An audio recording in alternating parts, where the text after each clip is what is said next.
Welcome students, maths classes के online platform पर आपका हार्दिक अभिनंदन है। आज हम कक्षा 2 प्रश्नावली 8 चतुर्भुज के महत्वपूर्ण प्रश्नों पर चर्चा करेंगे। ठीक है, पहला क्वेश्चन है, यदि एक समांतर चतुर्भुज के विकर्ण बराबर हो तो दर्शाइए कि वह एक आयत होगा। ठीक है, आंसर, ये कोई अपने पास चतुर्भुज है। ठीक है, इसके विकर्ण बराबर है, ये ए बी सी और डी दिया है अपने को प्रश्नानुसार। ए बी सी डी क्या है? समांतर चतुर्भुज है जिसमें विकर्ण AC बराबर विकर्ण BD। ठीक है, सिद्ध करना आपने को ABCD क्या है कि आयत है।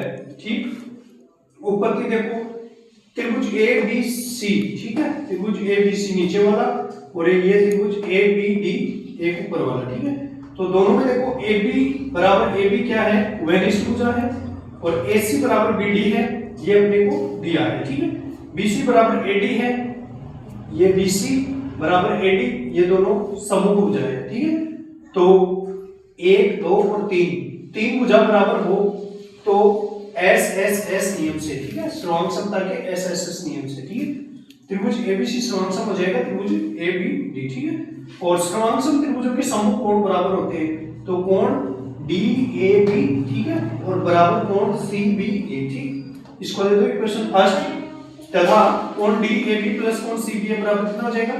180 डिग्री। ठीक है, ये समीकरण 2 from equation first and second कोण DAB बराबर कोण CBA बराबर एक समकोण होगा। ठीक है, अतः ABCD एक आयत है क्योंकि यदि समांतर चतुर्भुज का एक कोण 90 डिग्री का होगा।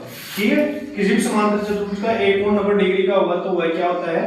आयत होता है। ठीक है, दूसरा क्वेश्चन है, दर्शाइए कि एक वृत्त के विकर्ण बराबर होते हैं और परस्पर समकोण पर समद्विभाजित करते हैं। अपने को सिद्ध क्या करना है कि ये कोई आयत चतुर्भुज दे रखा है अपने को ABCD, इसके विकर्ण परस्पर समद्विभाजित करते हैं। यह है एक वर्ग दे रखा है अपने को ABCD जिसमें इसके विकर्ण क्रमशः है AC तथा BD है। सिद्ध करना है अपने को फर्स्ट AC बराबर BD, सेकंड है AC लंब है BD बराबर, ये AC लंब है BD बराबर। ठीक है, उत्पत्ति है फर्स्ट त्रिभुज ABC और त्रिभुज BAD में। ठीक है, AB बराबर AB, दोनों में देखो ये AB है, ये दोनों में क्या है? उभयनिष्ठ भुजा है, और ये कोण है, ये कोण ABC, ठीक है, बराबर कोण BAD, ये वाला। ठीक है, ये दोनों 90 डिग्री के हैं। ठीक, तथा BC बराबर AD क्या है? वृत्त की भुजाएं। देखो आगे देखो, सर्वांग समता के SAS नियम से, ठीक है, दो भुजाएं और एक कोण बराबर हो तो त्रिभुज ABC सर्वांग सम सिद्ध होगा त्रिभुज BAD। ठीक है, अर्थात AC बराबर BD सर्वांग सम त्रिभुजों के संगत भाग बराबर होते हैं। ठीक है, अब सेकंड इसमें सिद्ध करना है पुनः त्रिभुज AOB और त्रिभुज AOD में। ठीक है, तो AO बराबर AO क्या होगी? उभयनिष्ठ भुजा होगी, AB बराबर AD वर्ग की भुजाएं हैं। ठीक है, OB बराबर OD है। ठीक है, तो 1 2 और 3 तीनों भुजा बराबर हो तो सर्वांग समता के SSS नियम से त्रिभुज AOB सर्वांग सम सिद्ध होगा त्रिभुज AOD के। ठीक है, कोण AOB बराबर कोण AOD सर्वांग सम त्रिभुजों के संगत भाग। ठीक, अब इन दोनों कोणों का योग कितना हो जाएगा? 180 डिग्री, क्योंकि ये रेखीय युग्म है, तो कोण AOB बराबर कोण AOD कितना हो जाएगा? 90 डिग्री। अर्थात AO है, ये लंब है कौन सी भुजा पे? BD पे, और AC लंब है कौन सी भुजा पे?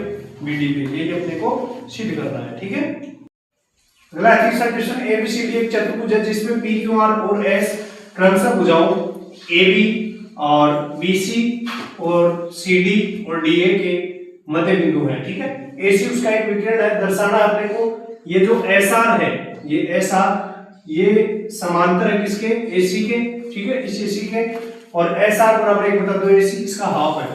सेकंड PQ बराबर SR, थर्ड है PQRS एक समांतर चतुर्भुज है।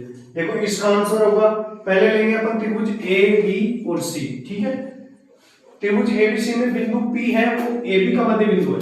ये जो AB भुजा है ना, P बिंदु इसका मध्य बिंदु है। ठीक है, और Q है ना, ये Q ये BC का मध्य बिंदु है। ठीक है, PQ है वो समांतर है AC के, और PQ बराबर 1/2 AC मध्य बिंदु परमेशी होगा। ठीक है, तो फर्स्ट सिद्ध करना आपको त्रिभुज ACD में R बिंदु CD तथा S, R तो बिंदु CD का, ठीक है, R बिंदु CD का, और S बिंदु है वो AD का मध्य बिंदु है। ठीक है, तो SR समांतर होगा किसके? AC भुजा के। ठीक है, और SR बराबर 1/2 AC लिख सकते हैं मध्य बिंदु प्रवेशी। तो सेकंड हो जाएगा, क्योंकि PQ बराबर 1/2 AC है और एस आर बराबर है 1/2 AC, तो पी क्यू बराबर 1/2 AC है यहां से, ठीक है, और बराबर है एस आर के, एस आर भी बराबर 1/2 AC है, तो पी क्यू बराबर क्या हो जाएगा, एस आर हो जाएगा। देखो तीसरा सिद्ध करना है इसमें, पी क्यू समांतर है AC के तथा एस आर बराबर AC, ठीक है, अर्थात पी क्यू हो जाएगा समांतर एस आर के, क्योंकि दो रेखाएं जो दी हुई रेखा के समांतर होती हैं परस्पर क्या होती है, समांतर होती है। अब पी क्यू बराबर एस आर तथा पी क्यू समांतर एस आर के, हम जानते हैं कि यदि चतुर्भुज की समूह भुजाओं का एक युग्म बराबर हो, चतुर्भुज की समूह भुजाओं का एक युग्म बराबर हो और समांतर होता है तो यह एक समांतर चतुर्भुज होता है। अतः पी क्यू आर एस क्या है, समांतर चतुर्भुज है। यही अपने को सिद्ध करना है।